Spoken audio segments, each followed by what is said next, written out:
Well, I would be very happy to report live from Paris pretty soon to debut my horrible French accent to the world via the podcast. I mean, hey, that was a lot better than I could do, so congrats. Merci beaucoup, je parle français.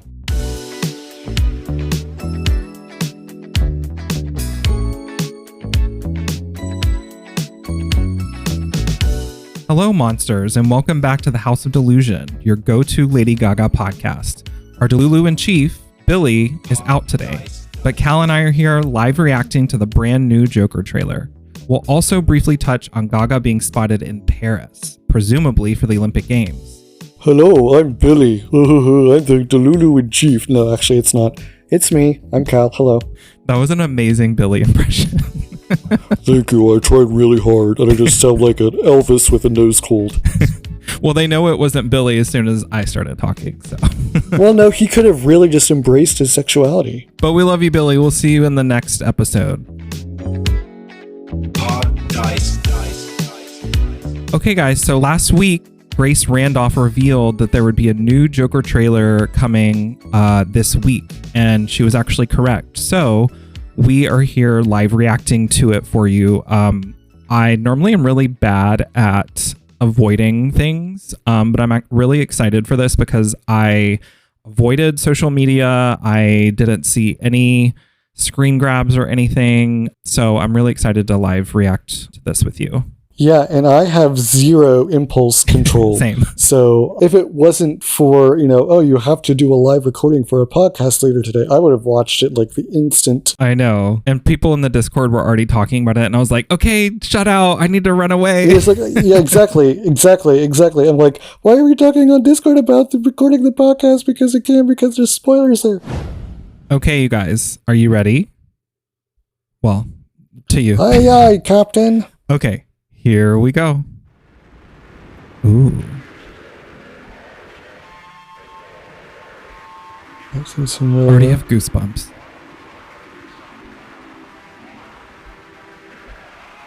Oh my god, the laugh. Huh. He's so good. That was in the first trailer. Oh my god, so creepy.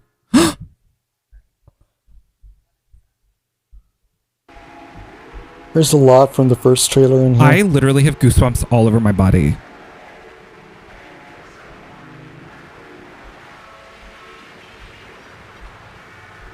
Oh my god, get that TV girl. Mm-hmm. Oh my god.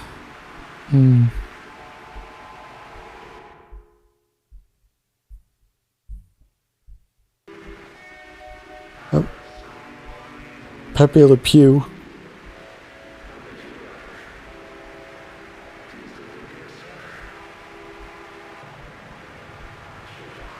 Oh, wow.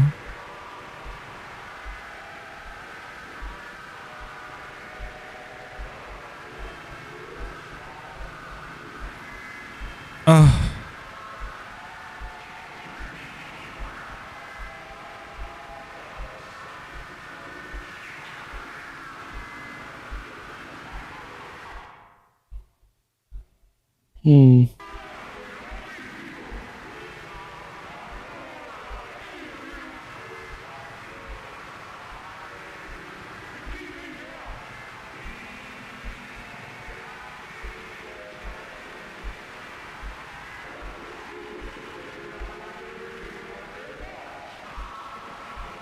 Oh my god, A Star is Born tease.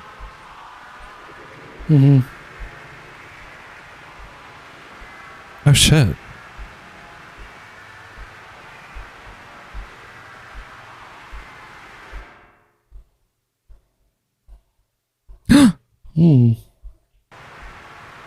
I remember that. Oh.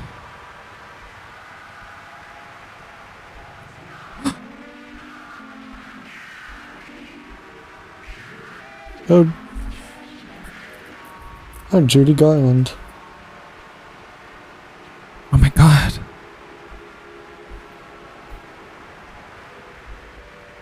Oh. Well, I need a second. I'm sorry. that was a trailer. Yeah, that was certainly a trailer. I mean, there was a good amount of clips that appear to be also from the first trailer, but I guess that just sort of helps connect it and we get some more context behind some of those clips, it appears, with this trailer. I'm trying not to breathe into the mic. I'm so hyped for this movie right now. Yeah, no. I mean, I don't normally get like super overreactive to trailers anyway, but it does seem, pretty good. Okay, so initial thoughts. I mean, there's a couple of specific scenes that I saw that I guess I could talk about. I mean, what are your initial thoughts? My knee-jerk reaction is the first trailer seemed more just kind of, I guess, introductory, and then this one, it seems they're slowly showing you more of the plot. And yes. God, the cinematography is f***ing unbelievable. Oh, the main thing I got is there have been talks recently about them submitting her for supporting Oscar. And at first I was really upset about it. But now it seems they're kind of, we didn't know how involved she was into the plot. And so it's seeming like she is a supporting character. Yeah, that makes sense once you bring that up. So, I mean, I'm not going to be disappointed. I mean, another thing too is they're showing so little of her that I feel like she's probably so good that they really just want to save every single amount they can for the actual movie. Yeah, because they understand that there's a large demographic that's going to watch it because of Gaga, like us, for example. So it kind of makes sense that they would kind of want to hold back a little bit on showing too much of her. Yes. But, I mean, they also have a whole amount of people who want to see Joaquin Phoenix, and he's everywhere. So I think, there is something to the supporting actress nomination push. That maybe she won't be as involved as we might speculate. But that's okay, because it still looks like a cool film. Yeah, and I mean, there is speculation that she's not actually real and she's like a figment of his imagination. I feel like that would be very cliche and like a trope that I don't think Todd Phillips would do, but it's definitely rumored. Yeah, I mean, I wouldn't be surprised if that happened. So, did we find out anything new? New. Well, we saw them actually go into the courthouse, and there's a recording of the trial, I suppose, that's happening at the courthouse while there's protesters outside. And then the Joker does something like he bashes the judge's head in with a gavel. Iconic. Yeah, we get more of the plot besides just what happens as they're entering the courtroom. We see in the courtroom what he does, and then maybe as they're leaving, possibly, like he fully just becomes the Joker character in that moment. There was the interview part teased in the first trailer, where the interviewer is, for context, for those who don't remember the first trailer, the interviewer asks him, well, you're not, alone anymore. And then, or there's like, that's what's really important here. And then we see there's a quick shot in the second trailer here where he kind of just gets up and throws his seat away. So he must get really mad at the journalist that he's having. And it's in the prison, as you can see in the trailer. So there's that. We don't know exactly where that falls plot line wise. I don't know. I'm so fascinated by their little variety hour thing. Yeah, that's being teased. It was like, is this the Sonny and Cher show? Like, what the hell is going on? Exactly. It's like Joker. Oh. Okay, Will from Will and Grace. Can you do a better Cher Joker impression? Cher Joker. Oh God.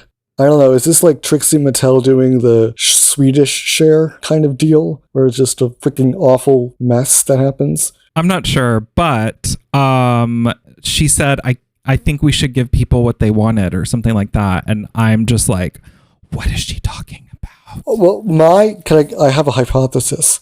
So she says that to Joker, Arthur Fleck, when he says, I don't think we're giving the people what they want. And he sounds angry. So my guess is their popularity gets them a show.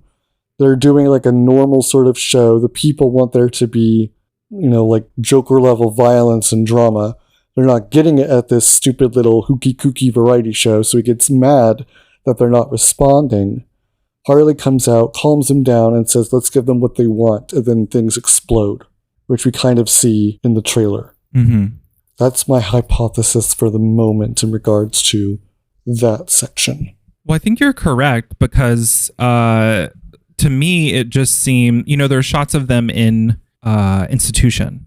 And so and from what we know sort of about plot details that have been released, I guess a lot of it takes place in the music therapy sessions at the institution. So my thinking is, and the title is Madness of Two. And so I'm thinking they're having this shared delusion, if you will, at this variety hour show, because we've seen clips of them where they're, she's in front of a piano and she's dancing, and I don't know. I'm very interested to see how that symbolism and everything kind of plays out. Yeah, and especially if she's just a figment of Arthur's imagination, then it would just be Arthur on the stage, and she just appears to him in kind of like psychotic voice in his head, essentially. It's like, oh, you're not giving them what they want, then why don't you give them what they want? And then explosions. Yeah, and so in the first film, he did have a love interest, I guess if that's what you want to call it. And he did have some delusions that it showed this one scene and then it showed like what actually happened. And so I don't know if it's like they fall in love at the institution and then some of what happens in the movie isn't actually what's happened. Does that make sense? Like it's... Yeah, like he's just projecting her as a love interest. Right. And maybe she is just not, the real one is not even really involved. And the final scene, God, I'm like still reeling. It's so hard for me to even remember like what I just watched, but where we actually see her talking, it's like the one scene out of the two trailers where they show her talking. It's just like, that's not Ali Campana. That's not the Countess. That's not Patrizia Reggiani. Like, who is this character? Well, it's Harleen Quinzel, apparently. Well, you know what I'm saying? Like, as a longtime fan, I'm shook by her transformation. Yeah, that she can act. Yeah. So I'm stoked for this. I kind of peeked at some of the comments in the Discord, and some people were like, "Oh, it's exactly the same," and there's not much in there, and there, there's a lot of the same scenes, but it's framed differently, and I don't know. Well, it's providing extra context so you can interpret them further. Yes. Like we already kind of knew that Arthur was at least partly kind of imagining things in the first trailer. Even at the very, very beginning of the first trailer, the teaser trailer, he was being walked outside in the rain by 4 guards with umbrellas. Oh, that's right. All of the umbrellas they were holding are black when it's a shot facing Arthur. But then it cuts to a shot of the camera facing down onto Arthur and the 4 police officers or prison guards or whatever. But in that one, all of the umbrellas are now suddenly colored very vibrantly. So it's almost like as he's starting to like imagine things, that's where the music kind of comes in. And he's just sort of like all sort of imagining crazy, kooky things. Yeah, it's going to be a visual feast. I actually have only seen the original movie, I think once. It's just very dark, so it's difficult for me to watch it casually. Yeah, of course. But what I will say is I remember it just being, it's like when movies are so well done, there's a conviction to like, we're going to take you on this journey and this is quality and you're just going to have to be in for it. It's the execution, I think, from Todd Phillips, and I mean, obviously it costs a lot of money, but I'm hyped for this. I'm so hyped. Yeah, and like I said, it looks pretty good. I mean, I should be fully transparent and say that I am not really a movie person, like in general. Like I don't normally do movies for fun if I'm on my own and I don't have any streaming service accounts or anything. A lot of the movies I've fully seen kind of recently have been the Gaga ones, just because I have to do my work as a delusional gay stan. But, I have seen clips from the first Joker movie, And this does kind of seem like a pretty organic follow-up to that plot line. Wait, so you did see the first one or not yet? I have seen like most of the spoilery bits as like YouTube clips, essentially. But I have not like sat down and watched it all the way through. Highly recommend. I don't know if you're the type of person to get triggered, but it's... Oh, yes. Okay. So just be prepared. It's, in my opinion... Well, I've seen, I think, all the triggering parts. Okay. Only seeing it once, I can officially say it's one of the most important, noteworthy films on mental health in my lifetime. Mm-hmm. There's so much weight to so many scenes. I remember there's one scene where he's sitting with a counselor. I'm going to like totally flop on this because I'm not remembering it super correctly, but basically they were talking about, she says something like, there's just not enough here to help you, or the system's not set up, or we can't help you, or something like that. I don't know. But I just walked away from that scene being like, wow, especially in America, the mental health and, availability and everything, it's not really set up to help so many people. Yeah.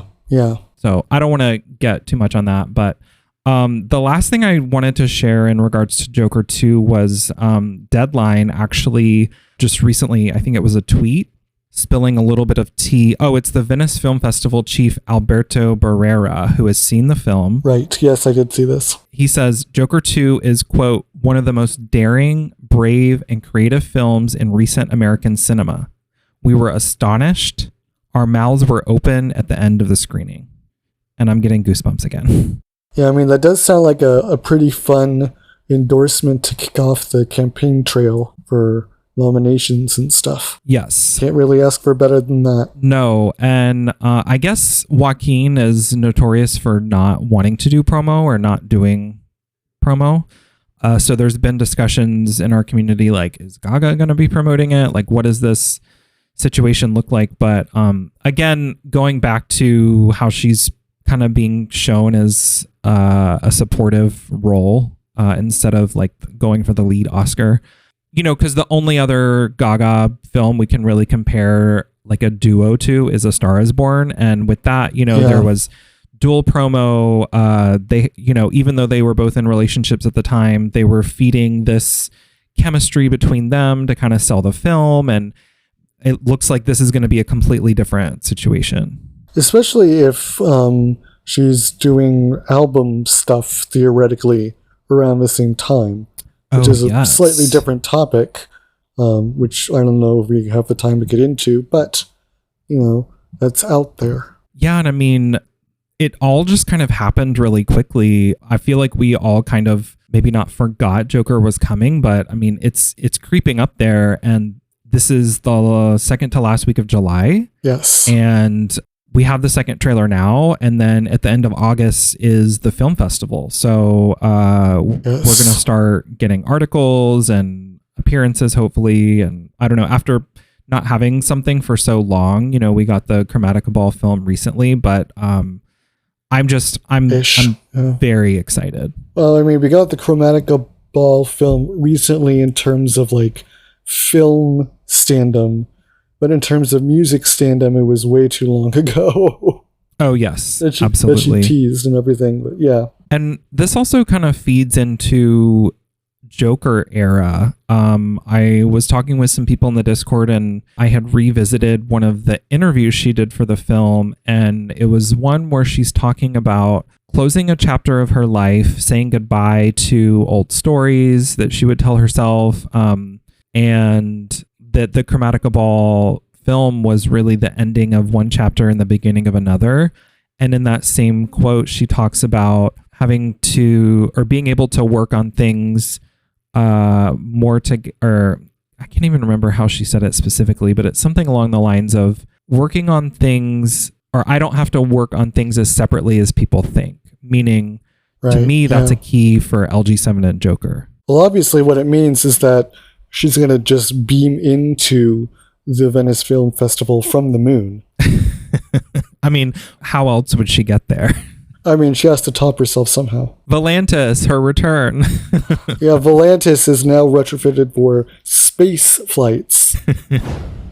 So we did want to briefly bring up, there's been a lot of developments recently. There were a lot of people coming out of nowhere saying, my friend is a dancer for the Olympic choreographer. My friend is associated with the Olympics, et cetera, et cetera. We were having people someone on ATRL, someone in the Discord, all these different, on Twitter, all these different sources saying, she's going to be in Paris. She's going to be in Paris. And we're like, yeah, okay, right, whatever. And then she's photographed in Paris. I remember it being the Discord going full delusional that she was going to premiere LG7 at the Olympics. And then someone else said, oh, wait, no, she's not. And we all went, oh, okay.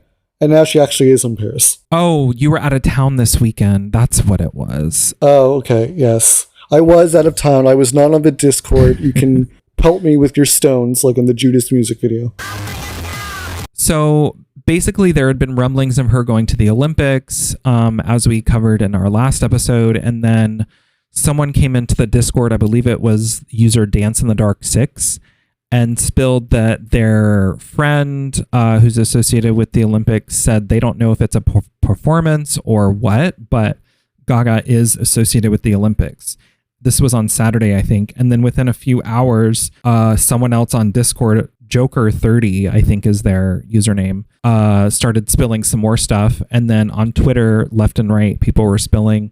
And then, within a couple days, she's photographed in Paris, and we were completely freaking out. Yeah, I'm sorry I had to miss probably the best actual news in a while. The thing is nothing is confirmed. Everyone keeps joking. Is she going to introduce Celine Dion? That would be hilarious. Is she just there to watch the games? It should be noted, though, that the Olympic Games start on the 26th. So the opening ceremony will be on the 26th, and the closing ceremony is not till August 11th. So everyone's like, why is she there 3 weeks early if she's doing the closing? So there's a lot that we just really don't know. All right, guys. Well, you're going to have to tune into the next episode. We're going to dive into one of the most recent alleged Gaga leaks and what that all means. And also, we're going to deep dive further into Gaga at the Olympics. So we'll be looking forward to you then. And hopefully we'll be joined by Billy as well. Yeah, I mean, this was a pretty short episode, but just consider it as there's so much stuff to talk about that we had to split it over multiple episodes. Exactly. So stay tuned, guys. We're looking forward to see you in the next episode, and take care. Yeah, salut.